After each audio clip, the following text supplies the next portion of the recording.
अफसरनामा में आज हमारे साथ एक ऐसी अफसर हैं जो महिला हैं, महिलाओं के लिए फ़िलहाल काम भी कर रही हैं, महिला एवं बाल विकास में संचालक के पद पर हैं। ढेर सारी बातें उनसे करेंगे हम। बहुत इंटरेस्टिंग पर्सनैलिटी हैं, हालांकि लो प्रोफाइल रहना पसंद करती हैं, काम पर फोकस करती हैं, लेकिन आज हमने उनको पकड़ा है क्योंकि हम चाहते हैं कि हमारे ज़रिए बहुत से लोग जानें कि वो क्या सोचती हैं, कैसे काम करना पसंद करती हैं, क्या उनका विज़न है। मुलाकात करते हैं दिव्या उमेश मिश्रा से। बहुत बहुत स्वागत है मैडम। नमस्कार अभिषेक जी। जर्नी की शुरुआत पहले करना चाहूँगा, यहाँ तक पहुँचूँ उससे पहले इस सर्विस में आने का क्या क्रेज़ था, थोड़ा हमारे दर्शकों को बताएं। आप कहाँ से आती हैं, क्या बैकग्राउंड रहा है आपका? मैं बेसिकली तो मध्य प्रदेश, रीवा आपने सुना होगा, और बांधवगढ़ सफ़ेद शेरों का वो कहा जाता है क्षेत्र, वहाँ की रहने वाली हूँ। और मेरे फादर जो है वो डिस्ट्रिक्ट डेवलपमेंट ऑफिसर थे, तो उनको देखकर ही मुझ में एक, जिस तरह से वो काम करते थे, लोगों से मिलते थे, उनका जो फील्ड था और एक ग्लैमर जो था, उसको देखकर मुझे, मेरे मन में ये था कि मैं करूं। और धीरे धीरे जब समाज से बड़े होते गए, समाज से जुड़ते गए, कुछ चीज़ें अपने फादर से मैंने लोगों के प्रति एक संवेदनशीलता, ख़ासतौर से प्रकृति के प्रति भी, जानवरों के प्रति भी, वो मैंने अपने फादर से सीखी। तो एक स्कोप होता है ना कि आप कहाँ जाकर इन सब फील्ड में एक बहुत बेहतर तरीके से काम कर सकते हैं। तो आफ्टर द एज ऑफ 18 मुझे ये महसूस हुआ कि ये एक ऐसा क्षेत्र है जहाँ पर आप सारे एस्पेक्ट्स के साथ आप बहुत बेहतर तरीके से काम कर सकते हैं, इसलिए मैंने इसको चुना। बहुत अच्छी बात है। और बहुत सी महिलाएं भी अब सिविल सर्विस में आ रही हैं, लोगों का सपना भी होता है। रीवा की अगर हम बात करें, आपने बताया कि वहाँ से आपकी शुरुआत हुई थी, आपके फादर वहाँ पोस्टेड थे, वहाँ की आप रहने वाली हैं। किस तरीके की स्कूलिंग आपकी हुई? क्या स्कूलिंग का आप मानती हैं कुछ असर सिविल सर्विस या आगे के करियर पे पड़ता है? वो बहुत इम्पॉर्टेंट होती है, मीडियम, गवर्नमेंट, प्राइवेट, बहुत सी चीज़ें होती हैं। देखिए, अब तो माहौल बहुत बदल गया है और हमारे समय में इतना प्रेशर होता नहीं था। पढ़ने में अच्छे हैं, वेल एंड गुड। तो स्कूलिंग की बात तो जो हम लोगों ने तो बहुत इजी वे में, आजकल तो इतनी सारी सुविधाएं हैं, लोग बच्चे इतना जानते हैं। मैं उतना अपनी उम्र में नहीं जानती थी जितना मेरे बच्चे शायद 2 गुना 4 गुना ज़्यादा जानते हैं। तो स्कूलिंग तक तो कभी ऐसा प्रेशर था नहीं कि आपको क्या बनना है, क्या करना है, बस हाँ बहुत अच्छे मार्क्स लाने हैं या टॉप करना है, इतना तक सीमित था। उसके बाद धीरे धीरे जब हम आगे बढ़ते गए, अपना इंटरेस्ट खोजते गए, तो रास्ते अपने आप बनते चले गए। ये समझ में आया कि आपको क्या करना है, तो वही राह चुन। बिल्कुल, आपने जिक्र किया आजकल के बच्चों का। आपकी एक डॉटर भी हैं, आपका वक्त और उनका वक्त, क्या डिफरेंस आप पाती हैं कि क्या सुविधाओं के अलावा भी क्या सोच में, इंटेलिजेंस में कुछ अंतर आ गया है, या गोल वो जल्दी सेट कर लेते हैं? उस समय हम थोड़ी बेफिक्री से रहा करते थे। हम बहुत बेफिक्री से रहते थे। उनकी उम्र में उनको जितना टेंशन होता है हमने शायद कभी फेस भी नहीं किया होगा। पर हाँ, हम जो डिसिप्लिन से रहते थे वो डिसिप्लिन आजकल के बच्चों में नहीं है। और रह गई बात सुविधाओं की, तो मुझे याद है कि कभी मैं एमएससी कर रही थी केमिस्ट्री में, तो कभी एक आध किताब के लिए ना मुझे बड़ा जूझना पड़ता था। तो मेरे फादर जब भोपाल जाते थे तो वो सिर्फ एक दिन वो मेरी उन किताबों को खोजने में लगाया करते थे। आजकल तो सब चीज़ें इंटरनेट पे अवेलेबल है, तो सुविधाएं तो बहुत ज़्यादा विस्तार हुआ है। उस हिसाब से बच्चों के गोल और बाकी सब चीज़ें पहले से ही सेट होने लगी हैं। ये प्रेशर, लेकिन जो आपने कहा कि ये प्रेशर, क्या आपको पॉजिटिव लगता है, नेगेटिव लगता है कि ये प्रेशर होना चाहिए, या वो वक्त ही ज़्यादा बेफिक्री वाला ठीक था, इतना प्रेशर नहीं होना चाहिए? ये तो एक सब हो सकता है, सबके अपने अपने अलग विचार हों, बहुत बड़े डिस्कशन का विषय है। पर मैं अपनी बेटी से हमेशा कहती हूँ, बहुत ज़्यादा प्रेशर जब लेती तो मैं कहती हूँ कि बेटा ये तो क्या है ना, स्कूल लाइफ लर्निंग का टाइम होता है, प्रेशर लेने का टाइम नहीं है। प्रेशर लेने का टाइम आपको आफ्टर 12th आएगा। तो अभी तो आप बहुत एंजॉय से रहिए, जितना आप अच्छे से जी सकते हैं, जितना सीख सकते हैं मज़े करके, उतना सीखिए। तो छोटी छोटी चीज़ों में सीखना, और बच्चे थोड़े जल्दी परेशान होते हैं आजकल के। बिल्कुल, ये बात सही कही आपने। तो ये आप बेफिक्र का समय आपने गुजारा, पेरेंट्स का सहयोग था, सर्विस में जब आप आई तो निश्चित रूप से प्रेशर तब आपको भी समझ में आया कि अच्छा अब प्रेशर ज़्यादा है या कुछ अलग तरीके का प्रेशर है। ऐसा कुछ प्रेशर याद आता है आपको कि बड़ा प्रेशर का वक्त और आपने हैंडल किया या फिर वो यादगार रह गया आपके लिए? नौकरी की बहुत शुरुआती समय में मैं as a Bilaspur SDM posted थी। उस समय आपको याद होगा कि एक बुड़सरा की घटना हुई थी। वो सतनामी समाज स्वामी बालक दास जी का एक कुछ वहाँ पर बाड़ा वगैरह था, उस पर कुछ लोग रह रहे थे। तो वो एक लॉ एंड ऑर्डर की घटना थी जो काफ़ी चर्चित भी हुई और लाखों सतनामी समाज के लोग वहाँ पर इकट्ठे हुए थे। तो वो एक घटना थी जिसको मैंने देखा है, वो शुरुआती जिसमें काफ़ी प्रेशर था क्योंकि एज ए एसडीएम आपको बहुत सारी चीज़ें डील करनी थी। तो वो एक समय था जब थोड़ा सा प्रेशर हमने फेस किया है। तो लगता है कि वक्त के साथ इस प्रकार का प्रेशर झेलने की एक आदत हो जाती है और प्रेशर मुझे लगता है हर फील्ड में होता है, उसे हैंडल करने की क्षमता होनी चाहिए। क्या ये चीज़ आप अपनी नेक्स्ट जनरेशन में भी डिलीवर करना चाहती हैं या कुछ आपको लगता है कि सिखाना चाहिए या? नहीं, निश्चित रूप से, क्योंकि देखिए अब ये थोड़ी सी एक अलग टाइप की बातें होती हैं कि प्रेशर आप कैसे डील करते हैं, क्योंकि वो कुछ बाह्य परिस्थितियां हैं और कुछ आंतरिक परिस्थितियां हैं।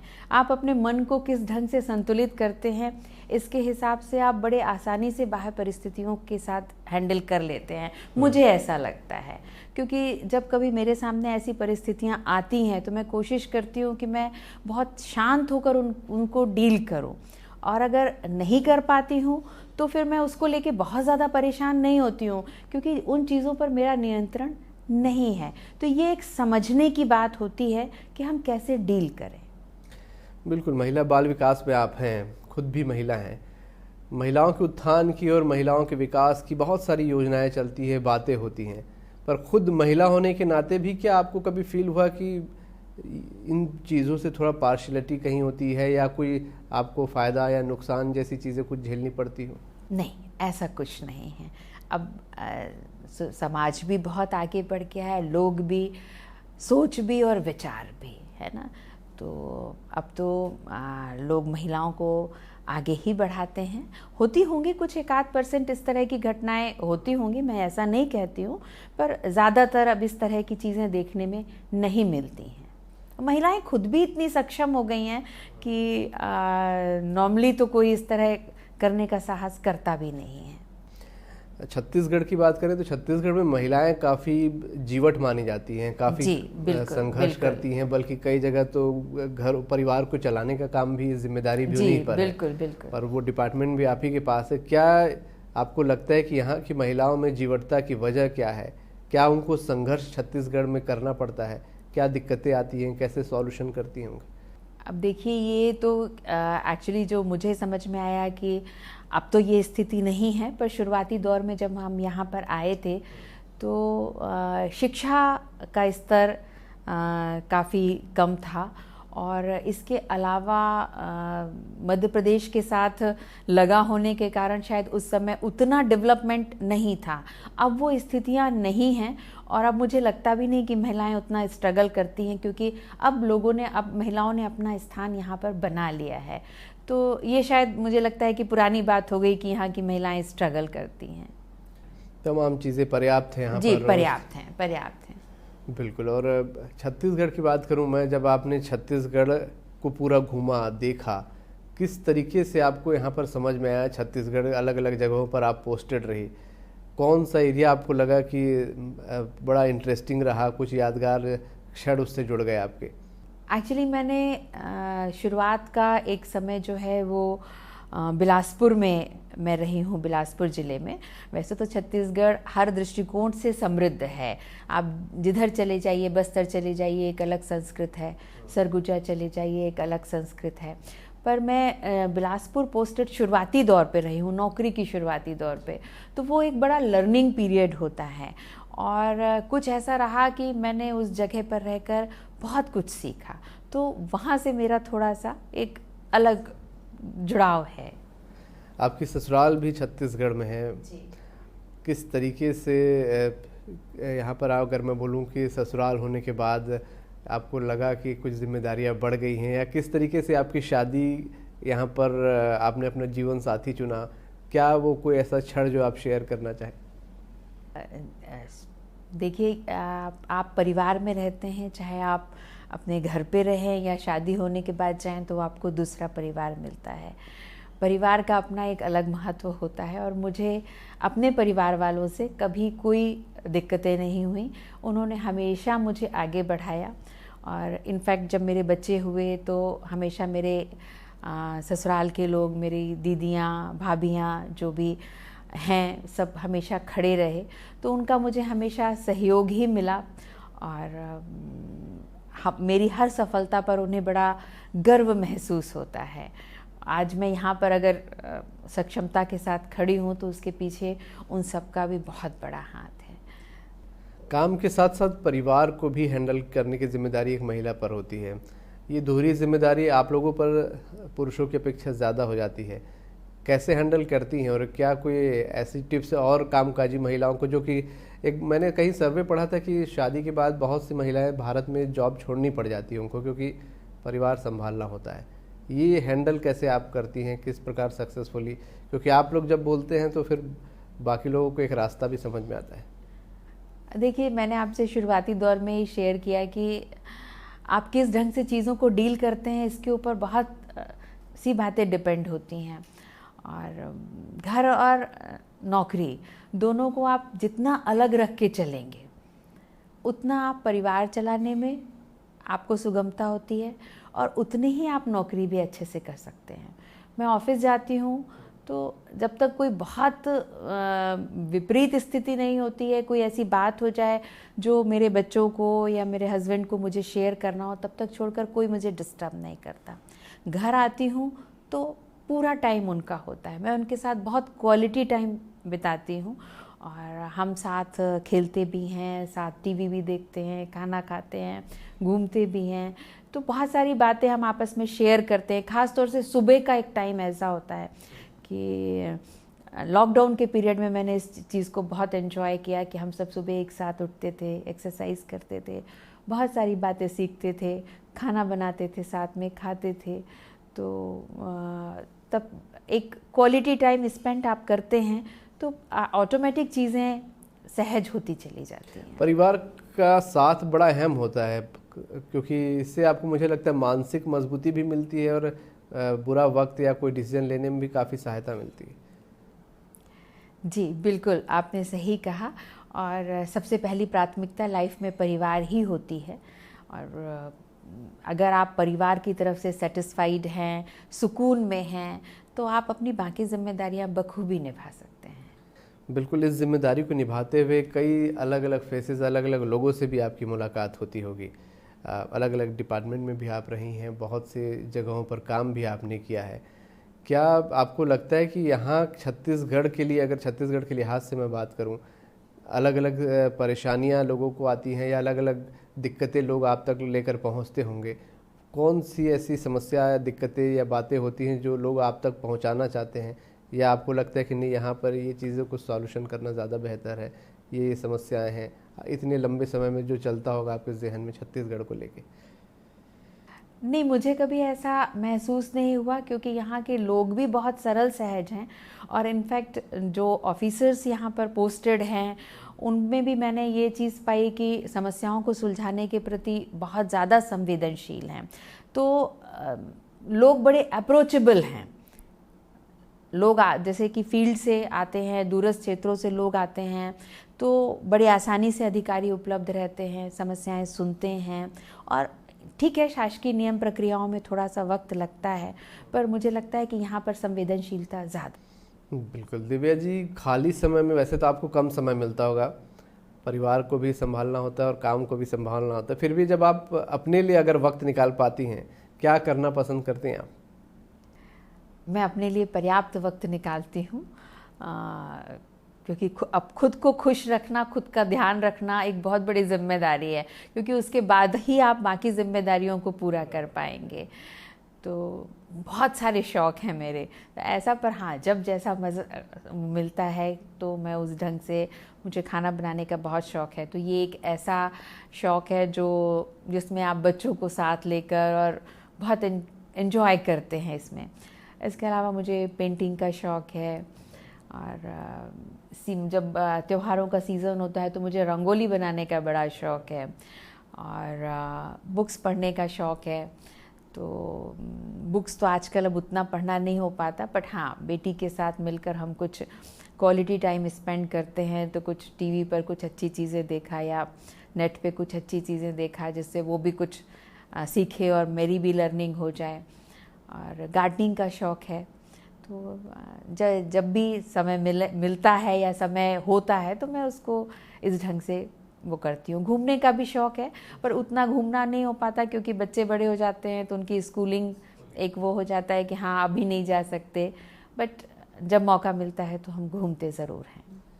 दिव्या जी, बहुत से लोग जो सिविल सर्विस में आना चाहते हैं, आजकल छत्तीसगढ़ से संख्या बढ़ भी गई है, काफ़ी लोग सेलेक्ट भी हो रहे हैं, बहुत सारी उम्मीदें होती, बहुत सारे सबके सपने होते हैं।